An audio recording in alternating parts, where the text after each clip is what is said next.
Hello students,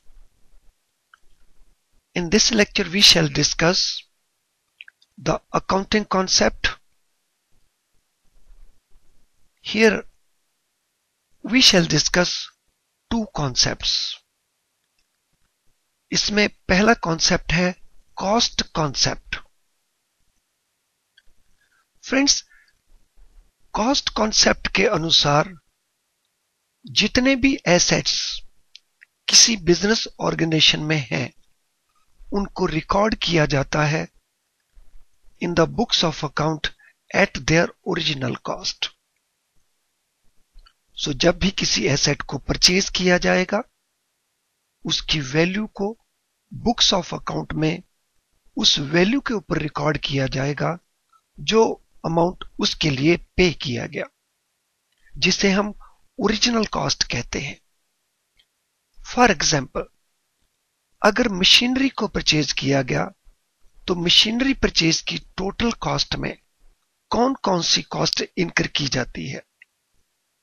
machinery purchase में invoice price, that is amount received by the seller, plus tax on that, that is amount collected by the seller being tax on that price, plus transportation cost जो transportation के लिए पे किया गया, plus installation charges जो उस machinery को install करने के लिए इनकर किए गए. Let us say the invoice price is rupees 2 lakh. Tax rate उसके ऊपर 10% है, that means rupees 20,000. Transportation charges उसके ऊपर 10,000 अज्यूम करते हैं और इंस्टॉलेशन चार्जेस भी 10,000 अज्यूम करते हैं.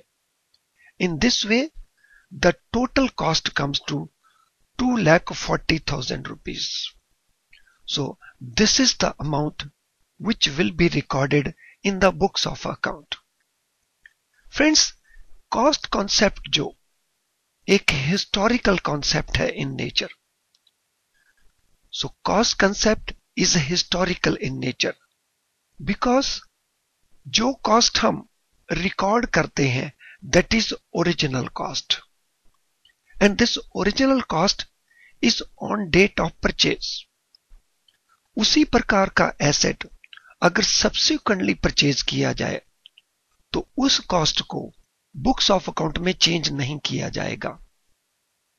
हेंस कॉस्ट कॉन्सेप्ट एक हिस्टोरिकल कॉन्सेप्ट है इन नेचर, क्योंकि ओरिजिनल कॉस्ट उसी डेट का रिकॉर्ड किया जाएगा जिस डेट को उस एसेट को परचेज किया जाएगा. सब्सिक्वेंटली उस कॉस्ट को चेंज नहीं किया जाएगा. At the same time depreciation के कारण इसकी वैल्यू को सब्सिक्वेंटली बुक्स में रिड्यूस कर दिया जाएगा. जैसा हम जानते हैं किसी भी फिक्स्ड एसेट के ऊपर एनुअल डेप्रिसिएशन हम चार्ज करते हैं, उसके कारण उसकी वैल्यू को सब्सिक्वेंटली बुक्स में रिड्यूस किया जाएगा, लेकिन ओरिजिनल कॉस्ट को चेंज नहीं किया जाएगा.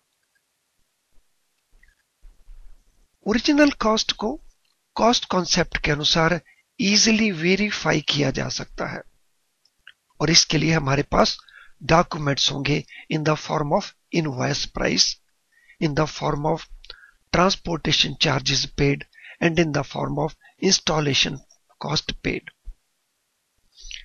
इस कॉन्सेप्ट की लिमिटेशन क्या है?